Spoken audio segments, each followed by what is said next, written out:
I can't talk any more sincerely about how proud I am of what we are in terms of BLSA. I say that because I've sat in meetings with Congressman Ed Towns at the time when he was the chair, or the minority leader of the Education Committee on Congress. And he told me that you could judge a society or people by the worth of their attorneys. That those were the engineers, those are the people that built the structures from which societies worked. And that if we didn't become diligent about who we were as black attorneys, we would struggle as a society and black people in America. And it's from those words that I think I became passionate, or that epitomized how I felt about our role and why it was important for BLSA to be a strong, viable organization.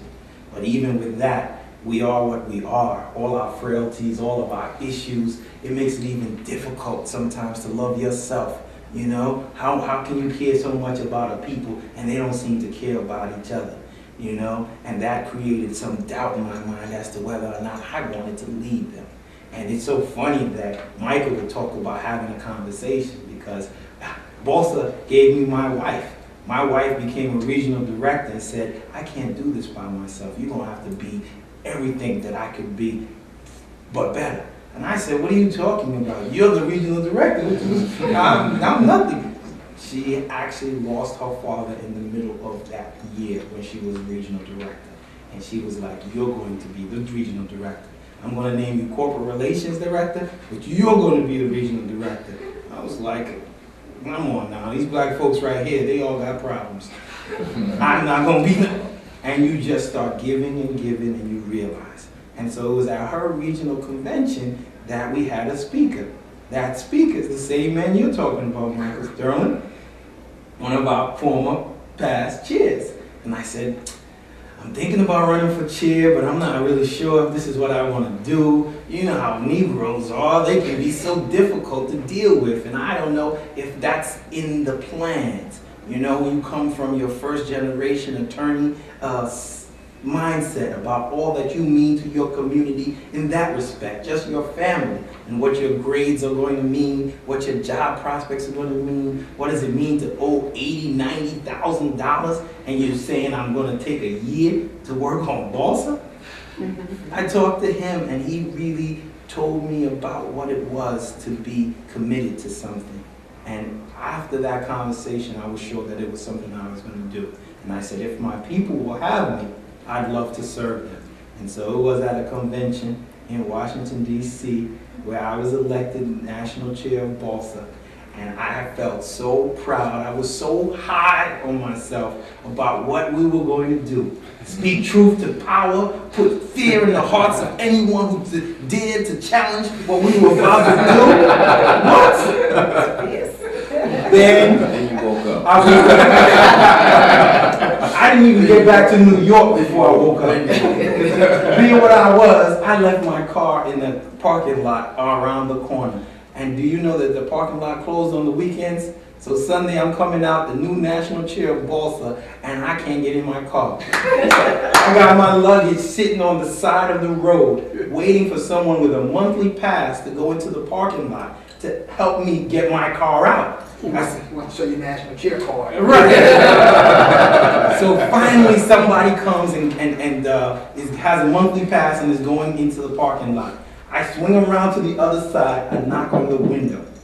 He rolls down the window, and before I can say a word to the person, he says he has no change for me. And I said, oh, okay, national chair of BLSA. But this isn't going to change. The history of America isn't going to change. And so I came to this thing humbled from day one. From day one.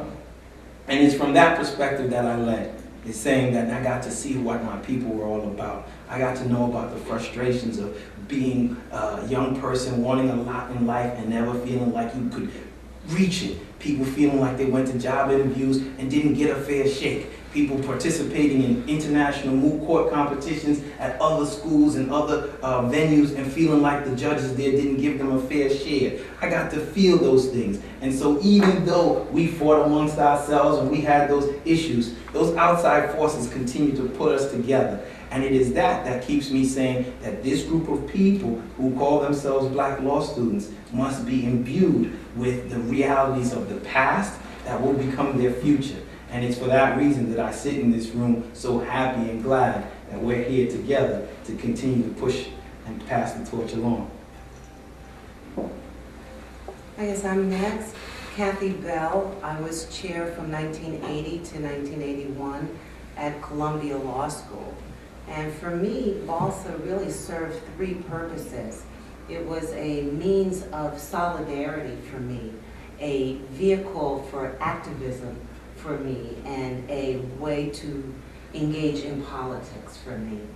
I went to Howard undergrad, and coming from a black school where I had been UGSA undergraduate student president, over 6,000 students, to one of 30 minority students in a class of 300 at Columbia University was a bit of culture shock for me. So I spent the first year just kind of trying to get my bearings and reading all of the material that they throw at you and feeling my way around. And immediately thereafter gravitated towards BALSA, in part because of Teresa. I had gotten to know Teresa when I was still in undergraduate school. She was in her first year at law school, and we got to know each other around the Baaki movement. And I was very impressed with her abilities and what she was doing, and had decided that I also wanted to go to law school, so I looked at Tree as a mentor. And I got to know some other people, sitting attorneys, Denise Cardi-Bonilla, Wade Henderson, Victor Good, people who were active with the National Conference of Black Lawyers, Charlene Mitchell, who was from Angela Davis's organization, the Alliance Against Racism and Political Repression, Wade, who was active with CLEO, and wanted to work with these people and to be under their tutelage, and was able to do so through BALSA. So my second year, I ran for and was elected as Community Services Director. Teresa was the first woman chair behind Charles Ogletree, and Marva Moore was chair, the second woman, and when I was Community Services Director. And we did some really exciting things. I mean, there was so much going on politically.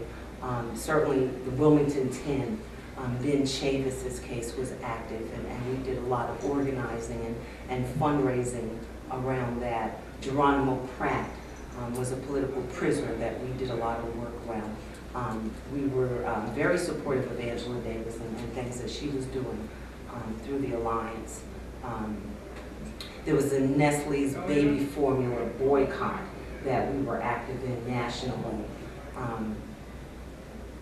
It was a tremendous outlet for me to take a stand on issues that I thought were important to us, to me as a black woman, to us as law students and future attorneys, and as citizens of the world, really. I mean, there was so much happening into the 70s, the beginning of the 80s. I mean, it was just a period of transition, really, I think, in this country.